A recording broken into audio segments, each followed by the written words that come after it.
So today, we are making one of Spain's most classic and popular tapas dishes. We're talking patatas bravas. Now the version we're making today is a much healthier version than the traditional one, but let me tell you, just because it's healthier, it doesn't mean it's gonna lack in any flavor. In fact, these patatas bravas are so good with one taste, they're gonna instantly transport you to a tapas bar in a beautiful plaza in España. Folks, this recipe is very easy to make and it's made with simple everyday ingredients. Let's begin by cutting 3 medium-sized potatoes that have been peeled, washed, and patted dry into small pieces that are ½ inch thick, which is about 1 1/4 centimeters. Now, as you can see, I peel the potatoes as that's how patatas bravas are traditionally made, but if you prefer, you can leave the skins on the potato.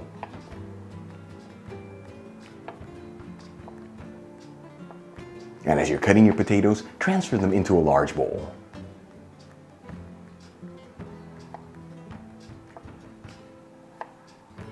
Once all the potatoes have been cut and added into the bowl, I'm going to fill it with some cold water, just enough to barely cover the potatoes and let them sit here for at least 30 minutes. Now this step is not mandatory, but it is recommended. By leaving the potatoes to sit in that water, it's going to help release some of the starch in the potatoes. That way later on when we bake them, they're going to actually feel like they're fried with a beautiful light crispy texture on the outside and a melt in your mouth interior.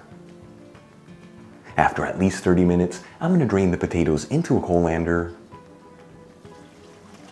and rinse them under some cold running water to remove any of the excess starch in the outside of the potatoes.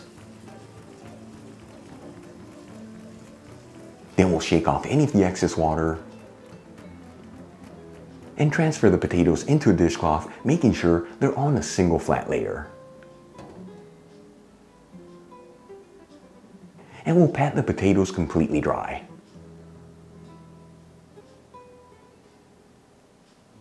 Then using the same bowl that we had the potatoes in with the water, I'm going to wipe it dry and add the potatoes into the bowl. Then I'm going to add in 1 tablespoon of extra virgin olive oil over the potatoes, which is 15 milliliters, and season with sea salt and freshly cracked black pepper. And we'll toss the potatoes, that way each piece of potato is evenly coated with the olive oil and seasonings. For the next step, I'm going to line a baking tray with some parchment paper. You want to use parchment paper here, that way once we bake the potatoes, they don't stick to the surface. Then we'll add the potatoes into the baking tray and make sure they're on a single flat layer, that way they all evenly cook. And we'll add our potatoes into a preheated oven. I've had mine preheating for about 20 minutes. Bake and broil option, that's the bottom and top heat, 210 degrees Celsius, which is 410 degrees Fahrenheit. Now if your oven can't perform both functions at the same time, no big deal. You just get in there about every 15 minutes or so and flip the potatoes around, that way they're all evenly roasted. While the potatoes are cooking, let's make a very simple spicy garlic mayonnaise. I'm going to be using low-fat mayonnaise just to make this healthier, and you can easily veganize this by using vegan mayonnaise. I'm going to add in ½ cup into a bowl, which is 115 grams. Then I'm going to finely grate in 2 cloves of garlic. If you don't have a grater, you can use finely minced the garlic. We'll squeeze in 1 teaspoon of fresh lemon juice, which is 5 milliliters. Add in a generous ½ teaspoon of hot smoked Spanish paprika, which is 1.30 grams. You can substitute this for half the amount of chili powder. And we'll season it with sea salt and freshly cracked black pepper. And we'll whisk it together until we end up with a beautiful creamy sauce and then set it aside.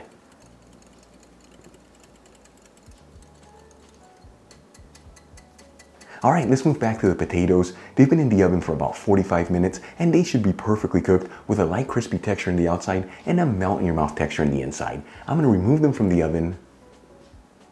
And you know, you can always tell when your potatoes are perfectly cooked. You just pierce them with a toothpick and if it easily goes in, they are ready to go. I'm going to transfer the potatoes into a serving dish.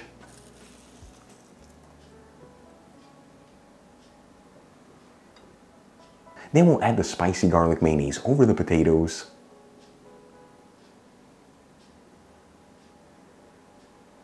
and we'll sprinkle it with some finely chopped parsley. Check it out, what I like to call guilt-free Spanish patatas bravas. Easy to make, very simple ingredients, and we just used 1 tablespoon of olive oil, where in the traditional recipe, you would use about 1 cup. But the beauty of this recipe is gonna be the texture in those potatoes, where they're gonna feel like they've been fried, when in fact, they have been baked. Let's give this a try and see how it turned out. All right, folks, here we go. That is so effing good. And by effing, I mean fabulous. Seriously, the potatoes, nice crisp in the outside of them. They're almost like they've been fried, but indeed we cooked them in the oven. Absolutely beautiful texture. And then that very simple spicy garlic mayonnaise just wrapped it all together for an explosion of so much goodness. You saw this. Very easy to make, simple ingredients. And like I told you at the beginning, the kind of dish that when you take that first bite, it's gonna instantly transport you sitting at some tapas bar here in beautiful Spain. Real quick before I go, a shout out to a couple of my patrons, William Judd, Patricia Salem, Manuel J. Rosales, Edward J. Harrison, and David Houston. Once again, guys, thank you so much for being patrons of Spain on a Fork. You know how much I appreciate you. For the rest of you, if you're not with me on Patreon and you'd like to support the show so I can continue to release videos like this, you'll find my Patreon link in the description box below and iCard above. If you enjoyed today's video, hit that like button, leave me a comment below if you're not subscribed. You know what to do, smash that subscribe button. Till the next time, hasta luego.